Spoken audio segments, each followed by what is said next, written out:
Leksjon 1. Middag og drikke. Hei der, Anna. Jeg tenkte at vi kunne prøve det nye italienske stedet til middag i kveld. Hva sier du? Det høres deilig ut. Jeg har hørt gode ting om pastarettene deres. Jeg er definitivt med. Fantastisk. Jeg har lyst på autentisk, hjemmelaget italiensk mat. Det vil være en perfekt måte å avslutte arbeidsuken på. Absolutt. Og vi kan lage en hel kveld ut av det. Middag og drikke, kanskje? Høres ut som en plan. Hva slags drikke tenkte du på å ta med måltidet? Jeg forestilte meg et fint glass rødvin for å utfylle de rike, salte smakene. Utmerket valg. Jeg tenkte det samme. En stor, dristig cabernet ville persvakket. Definitivt. Eller kanskje til og med en jevn Chianti.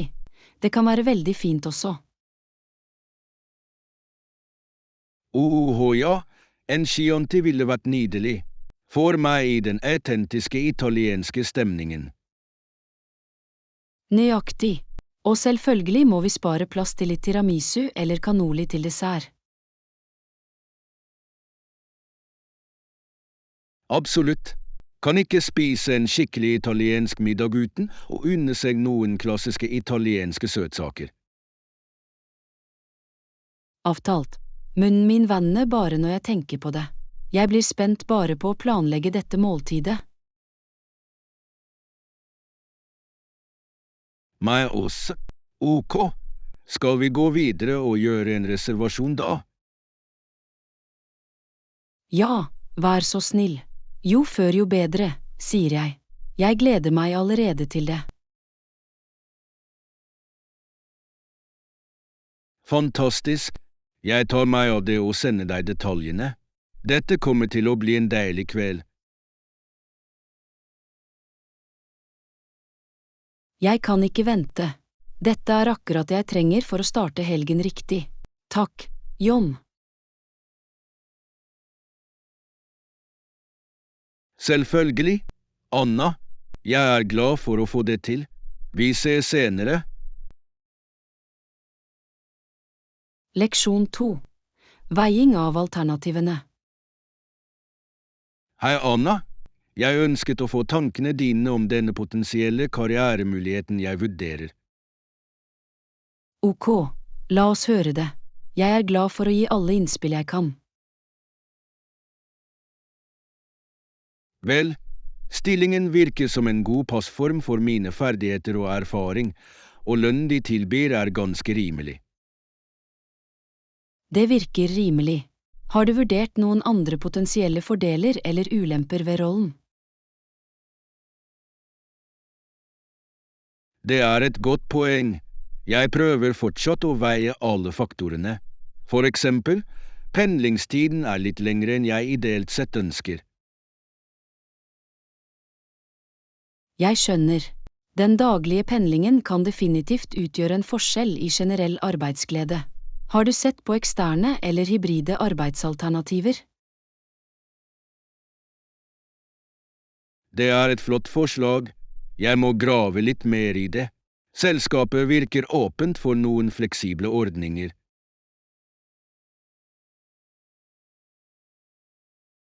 Fantastisk. Det kan virkelig bidra til å kompensere for lengre pendling. Hva med balanse mellom arbeid og privatliv og bedriftskultur? Godt spørsmål. Fra det jeg kan fortelle, ser det ut til å verdsette balansen mellom arbeid og privatliv, men jeg vil gjerne få en bedre følelse i intervjuet. Absolutt. Det er en viktig faktor for å virkelig forstå på forhånd. Kulturtilpasningen kan skape eller ødelegge en jobb. Absolutt enig. Jeg håper å få et klarere bilde av alt dette når jeg møter dem neste uke. Høres ut som en solid plan. Bare sørg for å stille mange spørsmål for å få et godt avrundet syn på hva rollen og selskapet innebærer. Godt råd. Takk, Anna. Jeg setter stor pris på at du tok deg tid til å snakke om dette med meg. Selvfølgelig. John, jeg gir gjerne et øre og gir all innsikt jeg kan. Bare gi meg beskjed om hvordan jeg ellers kan støtte deg i denne prosessen. Vil gjøre det? Greit. Jeg burde nok komme i gang, men jeg skal sørge for å holde deg oppdatert om hvordan ting utvikler seg. Leksjon 3. Kartlegging av nasjonen. Hei, Anna. Jeg leste denne fascinerende artikkelen om den historiske organisasjonen av land i forskjellige administrative enheter. Å, det er interessant. Hva slags enheter ble de delt inn i, nøyaktig? Vel, artikkelen nevnte at de mindre lokale divisjonene vanligvis ble kalt fylker. Jeg skjønner. Og hva med større regionale enheter i landet? Godt spørsmål. Artikkelen sa at de større divisjonene ofte ble referert til som stater eller provinser. Det gir mening. Det er interessant hvordan land har utviklet disse hierarkiske administrative strukturene over tid. Definitivt. Det ser ut til å være en måte å organisere styring og offentlige tjenester på en mer lokalisert skala. Absolutt. Å ha det flerlagssystemet muliggjør mer målrettet politikkutforming og ressursallokering.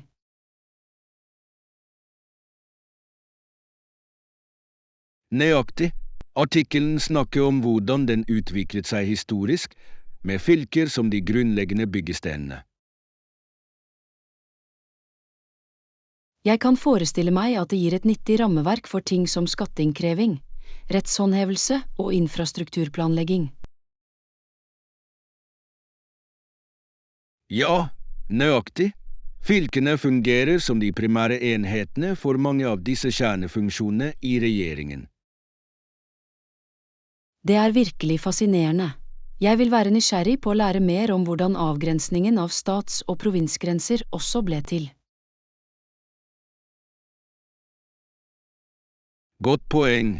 Artikkelen nevnte at det ofte ble påvirket av faktorer som geografi, demografi og politiske grenser. Interessant. Så det var ikke nødvendigvis bare vilkårlige linjer tegnet på et kart, men en mer organisk prosess.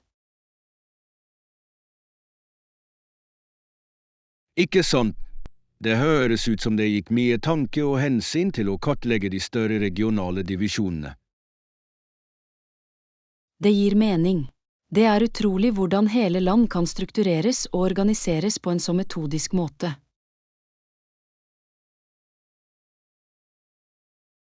Definitivt. Det er et veldig spennende tema å dykke ned i. Jeg er glad jeg kom over denne artikkelen. Det vekket nysgjerrigheten min. Absolutt. Å lære om de administrative rammene til forskjellige nasjoner er en så innsiktsfull måte å forstå deres historie og styring på. Godt sagt. Greit. Jeg burde nok la deg gå, men takk for at du prater med meg om dette, Anna. Selvfølgelig. John, jeg liker alltid samtalene våre om interessante historiske og politiske emner. Ha en flott hvile av dagen din. Du også. Vi ses senere. Leksjon 4. Miniatyr Marvels. Hei, Anna. Jeg mimret bare om moroa vi pleide å ha som barn som lekte med miniatyrleker. Jeg vet nøyaktig hva du mener. De små verdenene vi ville skape var bare så fantasifulle og fengslende. Absolutt. Som å lage et helt lite kjøkkenoppsett i en skoboks, eller bruke flaskehetter som tallerkener. Ja, nøyaktig. Og måtte bruke dukkeklær for å passe skalaen til miniatyrmiljøet. Haha, ja, det hele var en del av skjermen. Alt måtte skaleres perfekt ned til de små proporsjonene. Definitivt. Det vekket virkelig kreativiteten vår som barn. Vi brukte timer nøye på å designe og konstruere disse miniatyrscenene.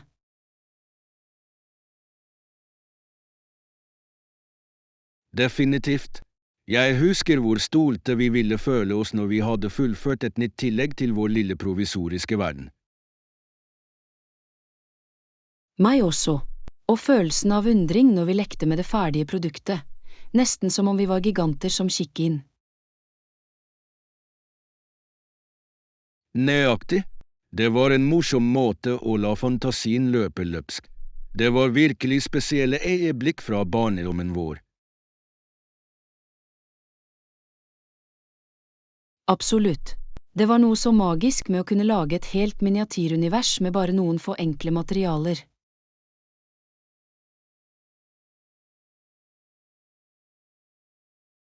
Kunne ikke vært mer enig.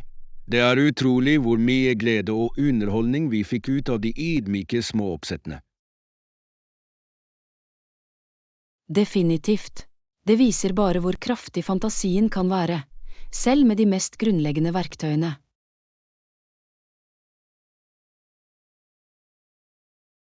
Nøyaktig. Disse miniatyrunderverkene fremmet virkelig vår kreativitet og problemløsende ferdigheter som barn. Absolutt.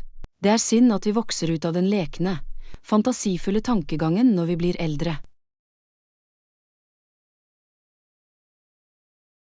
Jeg vet, det er litt synd, men i det minste har vi de fantastiske minnene å se tilbake på.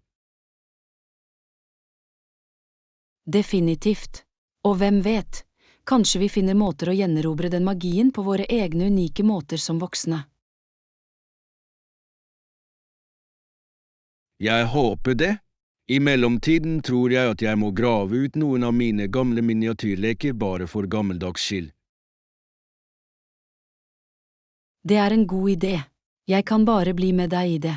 Det kan være en morsom, nostalgisk aktivitet. Høres ut som en plan? Anna, greit. Jeg burde komme i gang, men dette var en flott tur nedover minnefeltet. Leksjon 5. En beklagelig bit. Hei, Anna. Jeg må fortelle deg om denne morsomme tingen som skjedde med meg tidligere i dag. Ok, jeg er i alle ører. Hva er historien? Vel, jeg prøvde denne nye snekken, og jeg tok en stor bit uten å tenke på det. Å nei, hva skjedde? Ikke fortell meg at det var altfor krydret eller noe. Haha, nei, ikke krydret, bare altfor stor matbit. Jeg angret øyeblikkelig på det. Å nei, det er det verste. Hva var snekken? Jeg ser for meg at du sliter med å tygge denne enorme munnfyllingen. Haha, ja, akkurat. Det var denne knasende, frøete krekken som jeg trodde ville være en fin, lett matbit. UHO, de kan være villedende tette. Jeg vedder på at det var ganske munnfullt å prøve å takle alt på en gang. Definitivt. Jeg la bare hele greia i munnen uten å ta hensyn til størrelsen. John, det høres vondt ut. Hvordan kom du deg etter det? Måtte du spytte den ut eller noe?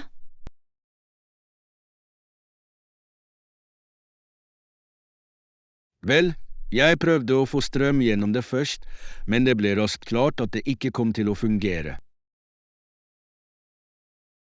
Jeg kan forestille meg. Kampen må ha vært ekte da du prøvde å tigge det ned. Haha, ja, det var ikke et pensinn. Jeg endte opp med å diskré spytte ut det meste. Å nei, det er så pinlig. Var det noen som så deg gjøre det? Heldigvis, ingen var i nærheten for å være vitne til øyeblikket mitt med sneksrelatert fiasko. Vel, det er i det minste en liten nåde, selv om jeg er sikker på at det fortsatt ikke var en veldig hyggelig opplevelse. Ikke i det hele tatt. Jeg lærte leksjonen min om å ta mindre, mer håndterbare biter av knasende snacks. Jeg vedder på. Det er den typen ting som får deg til å tenke 2 ganger før du gjentar den samme feilen. Absolutt. Neste gang skal jeg være sikker på å sette fart på meg selv og nyte hver bit ordentlig. God plan. Sakte og stødig vinner løpet, spesielt når det gjelder smakfulle godbiter. Haha, ja, akkurat. Ok, jeg har delt min pinlige snekkhistorie, så jeg burde nok komme i gang. Takk for latteren, John. Jeg er sikker på at vi alle har vært der på et tidspunkt. Ha en flott hvile av dagen din. Du også, Anna. Vi ses senere. Leksjon 6. Samarbeid med dagligvareliste. Hei, Anna. Jeg håper at vi kunne sette hodene sammen og komme med en dagligvareliste for uken. Perfekt timing. Jeg tenkte bare at jeg trengte å fylle på noen få nødvendigheter i kjøleskapet og spiskammeret. Store sinn tenker likt. Ok, la oss begynne å lage en liste. Hvilke ting vet du at du trenger med en gang? Vel, jeg går definitivt tom for ferske råvarer, ting som spinat, tomater og gulrøtter. Fikk det. Vi legger dem til listen. Hva med proteinvarer? Trenger vi kylling, fisk eller egg? Bra samtale. Jeg tror vi fortsatt har det bra med kylling, men vi kan bruke et par fileter laks. Ok, laks, sjekk. Og hva med egg? Har vi nok til uken? Jeg vil si at vi sannsynligvis får lite egg også. Kanskje et dusin for å fylle på forsyningen. Høres bra ut. Greit. Hva annet? Noen bakevarer eller spiskammervarer vi går tom for. La oss se. Mel, sukker og olivenolje blir sannsynligvis utarmet i pantryet. Perfekt. Vi legger til dem. Noe annet du kan tenke på fra toppen av hodet ditt. Og vi burde nok hente litt brød og kjeks også. Utmerket. Jeg skal sørge for å notere det ned. Noe annet du kan tenke på før vi drar til butikken? Jeg tror det dekker de viktigste nødvendighetene. Hadde du noe spesifikt i tankene som du trengte? Ikke det jeg kan tenke meg direkte. Jeg er fornøyd med listen vi har laget så langt. Greit, da vil jeg si at vi er klare. Skal vi dra ut og takle dagligvarekjøpet? Høres bra ut for meg. Perfekt tidspunkt å fylle på kjøleskapet og spiskammeret. La oss gjøre det. Utmerket. La oss gå. Jeg er klar til å sjekke alt fra listen. Vis veien, Anna. Dette kommer til å bli en produktiv tur til butikken. Absolutt. Teamarbeid får drømmen til å fungere når det gjelder dagligvarehandel. Det har du rett. Greit, la oss komme i gang. Leksjon 7. Utforske Pine Ridge. Hei, Anna. Jeg leste om denne virkelig kule nasjonalparken som heter Pine Ridge, som jeg tror du vil elske. Den har jeg ikke hørt om før. Hva gjør det så spesielt? Vel, fra det jeg har samlet, det litt mer utenfor allfarvei og mindre overfylt enn noen av de større, mer populære parkene. Interessant. Det høres rett ut i mitt smøgg. Jeg liker å komme meg vekk fra turistfellene noen ganger. Nøyaktig. Artikkelen sa at den har denne virkelig rolige, fredelige stemningen. Spektakulær natur uten de enorme folkemengdene. Det høres helt fantastisk ut. Hva slags landskap og aktiviteter tilbyr Pine Ridge? Vel, det er kjent for sitt ulendte, skogkledde terreng og ruvende fjellformasjoner. Tilsynelatende det noen flotte turstier å utforske. Åhå, det høres rett ut i mitt smøgg. Jeg elsker å komme meg ut i naturen og gå på naturskjønne turer. Trodde du kanskje, og artikkelen nevnte at det også noen vakre, mindre overfylte innsjøer og vannveier å oppdage. Enda bedre. Jeg kunne gå på en fin, avslappende dag med fotturer og deretter kjøle meg ned i en av de fredelige innsjøene. Definitivt. Det virker som det perfekte stedet å unnslippe sjas og mas litt. Absolutt. Det langt fra der vi bor, eller det en relativt tilgjengelig nasjonalpark? Godt spørsmål. Fra det jeg samlet, det litt utenfor allfarvei, men likevel innenfor rimelig kjøre avstand. Det godt å vite. Det ville være fint å ha en naturferie som ikke så langt unna. Nøyaktig. Jeg tror det kan gi en veldig fin, for en dagstur eller helgetur. Jeg solgt. Vi bør absolutt se på å planlegge et besøk til Pine Ridge snart. Perfekt. Jeg håper du ville være interessert. Jeg skal gjøre litt mer research, og vi kan begynne å planlegge en reiserute. Høres fantastisk ut, John. Jeg forestiller meg allerede de rolige landskapene og føler meg stresset. Samme her. Greit. Jeg skal grave i detaljene og komme tilbake til deg. Dette kommer til å bli et stort eventyr. Jeg kan ikke vente.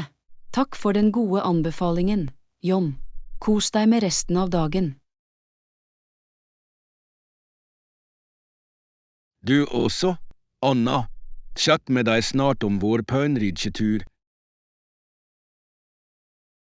Leksjon 8.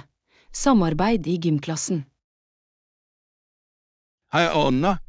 Jeg lurte på om du ville være klar for en rask treningsøkt på treningsstudioet. Åhå, det høres bra ut. Jeg tenkte bare at jeg trenger en god styrketrening.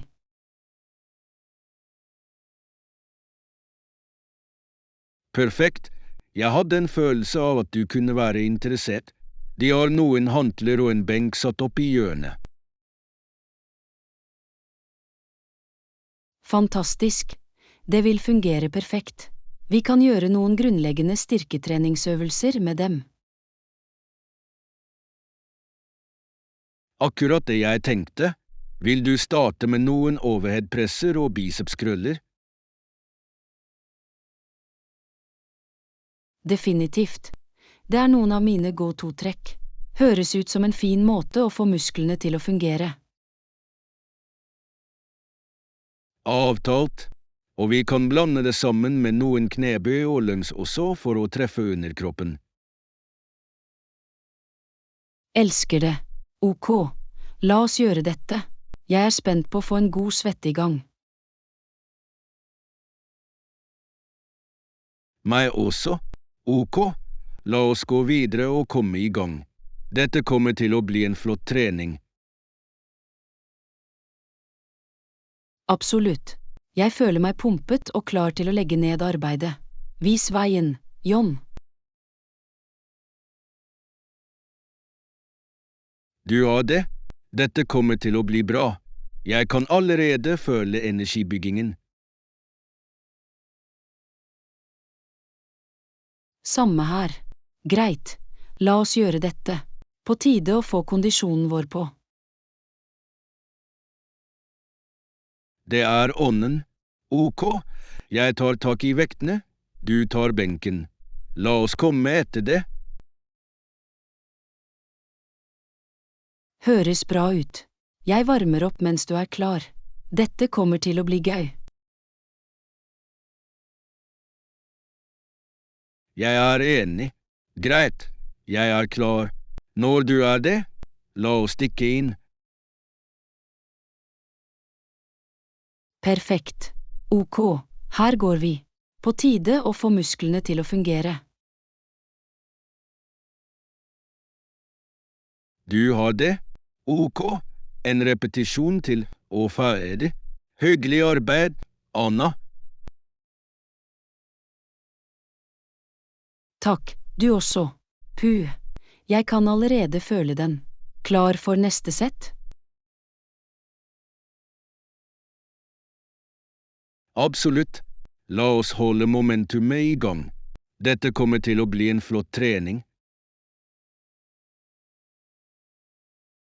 Leksjon 9. Gjestfrihet på overnattingsstedet. Hei Anna, jeg leste nettopp om dette veldig kule homestay-programmet som noen studenter deltar i når de studerer i utlandet. Å, det høres interessant ut. Hva er egentlig et homestay-program? I hovedsak er det der studentene bor hos lokale vertsfamilier i stedet for i sovesaler eller leiligheter. Jeg ser. Det må være en virkelig oppslukende kulturell opplevelse. Bor direkte med vertsfamilier. Nøyaktig. Artikkelen sa at den lar studentene fullt ut integrere seg i vertsfamiliens daglige liv og rutiner. Wow, det høres utrolig verdifullt ut for å lære språket og skikkene i vertslandet. Absolutt.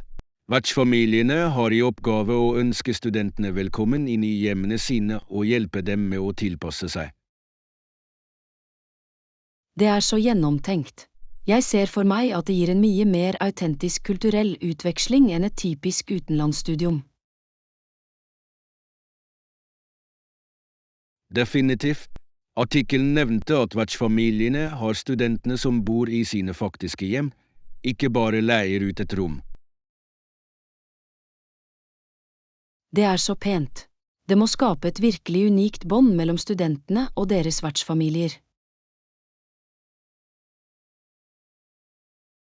Nøyaktig. Det lar studentene virkelig oppleve hvordan dagliglivet er i det landet eller regionen. Jeg elsker det. Det høres ut som en så berikende måte å fordype deg i en annen kultur. Avtalt. Artikkelen sa at mange studenter ender opp med å danne veldig nære relasjoner med vertsfamiliene sine. Det er fantastisk. Det må få hele studiet i utlandet til å føles så mye mer personlig og meningsfylt. Definitivt. Jeg kan se hvordan det å bo hos en vertsfamilie ville forbedre det kulturelle læringsaspektet enormt. Absolutt. Det er et så kult konsept. Jeg lurer på om det er noen muligheter som dette lokalt som vi kan se nærmere på.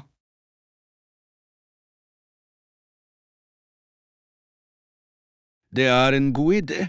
Jeg må se om det er noen lignende homestay-programmer i vårt område. Perfekt. Det kan være en veldig fin måte å oppleve en ny kultur uten å måtte reise for langt. Avtalt. Jeg skal grave litt og fortelle deg hva jeg finner. Dette virker som en fantastisk måte å lære på. Definitivt. Jeg er virkelig fascinert av ideen nå. Gleder meg til å høre hva du avdekker. Vil gjøre det? Greit, jeg burde nok komme i gang, men dette var en flott samtale. Absolutt. Takk for at du delte dette med meg, John. Ha en fantastisk hvile av dagen din. Du også, Anna. Vi ses senere. Leksjon 10. Akvarellmaling for nybegynnere. Hei, Anna. Kan jeg velge hjernen din om noe? Jeg har hatt lyst til å prøve meg på akvarellmaling. Å, det er et morsomt kreativt utløp. Jeg vil gjerne dele noen tips til nybegynnere akvarellkunstnere. Flott.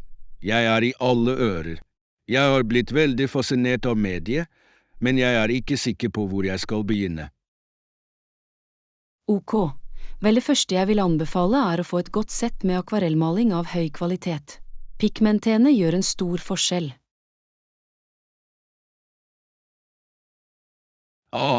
Godt å vite. Jeg skal sørge for å investere i noen høykvalitetsmaling da. Hva annet skal jeg ha i nybegynnerens verktøysett? Du vil også ha litt fint akvarellpapir. Det må kunne håndtere vannet uten å vri eller rive. Og noen får gode børster i varierende størrelser.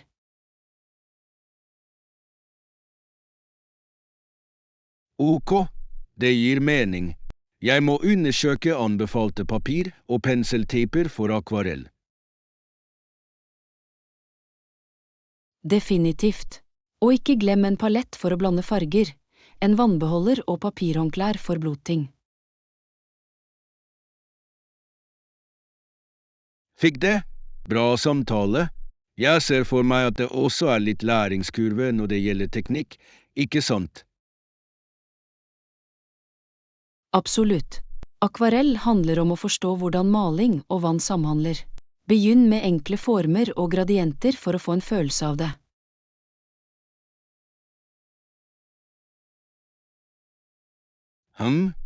Det høres vanskelig ut. Noen spesifikke tips for å få tak i akvarellteknikken? Vel, en stor ting er å jobbe med mye vann og la malingen flyte. Ikke prøv å overkontrollere det. Omfavne den organiske, uforutsigbare naturen. Ok, det er et godt råd. Jeg må bare eksperimentere og leke med det først. Nøyaktig. Og ikke bli motløs hvis de første forsøkene dine ikke blir slik du så for deg. Akvarell handler om praksis og tålmodighet.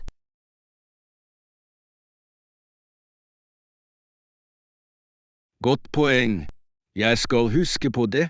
Dette har vært veldig nyttig. Anna, jeg er spent på å prøve akvarell.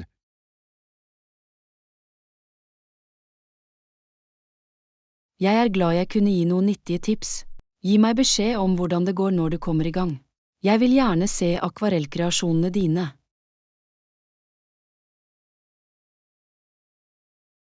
Vil gjøre det. Takk igjen for at du tok deg tid til å chatte om dette. Jeg setter pris på innsikten. Når som helst, John. Nyt prosessen med å lære en ny kreativ ferdighet. Det er så givende. Jeg er sikker på at det blir det. Greit, jeg burde dra. Men dette var flott. Snakkes senere. Leksjon 11. En strandferie. God morgen, Anna. Jeg har noe spennende å dele med deg. Fortell det. Jeg er i alle ører. Jeg har planlagt en liten strandferie, og jeg ville se om du ville være interessert i å bli med meg. En strandferie? Det høres helt himmelsk ut. Hvor tenker du på å dra?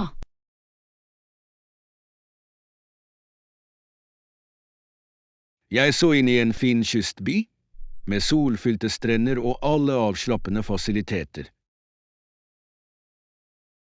Det er min idé om den perfekte ferien.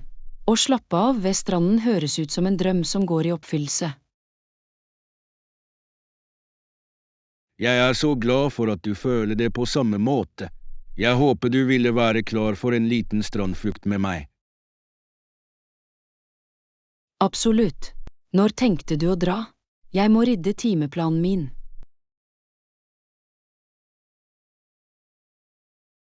Jeg håper vi kunne få det til i løpet av de neste ukene, hvis det funker for deg.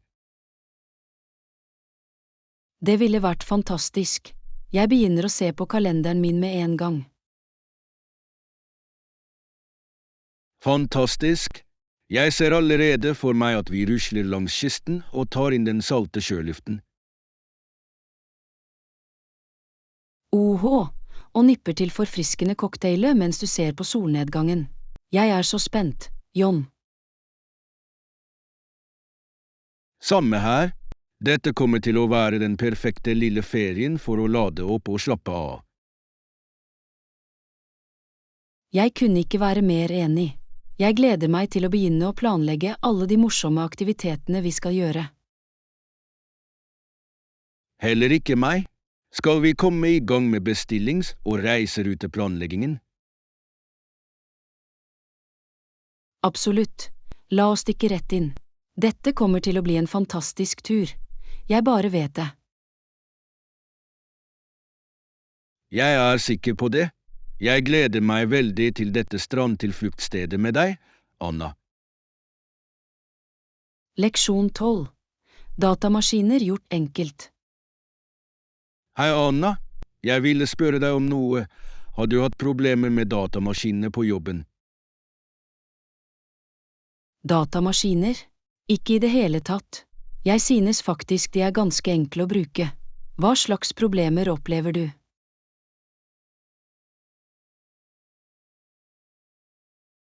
Vel, for å være ærlig, er jeg ikke den mest teknisk kunnskapsrike personen.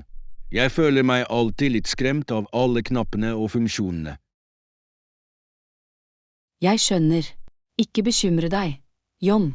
Å bruke datamaskiner er egentlig ikke så komplisert som det kan virke. La meg dele noen tips. Det ville vært flott. Jeg er alltid ute etter å forbedre datamaskinferdighetene mine. Vel, nøkkelen er å starte med det grunnleggende.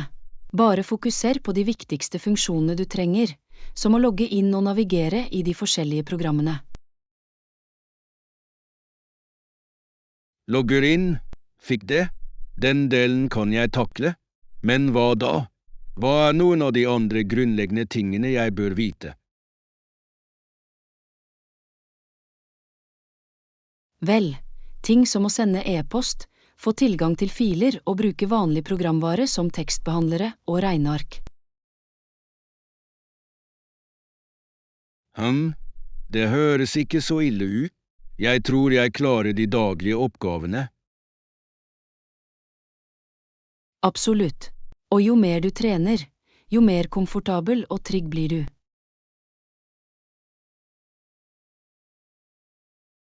Du gjør et godt poeng. Jeg antar at jeg bare trenger å dykke inn og få praktisk erfaring. Nøyaktig. Ikke vær redd for å eksperimentere og utforske de forskjellige funksjonene. Datamaskinene biter ikke. Jeg lover. Haha, godt å vite. Ok, jeg føler meg inspirert til å prøve det igjen. Takk for pep-praten, Anna.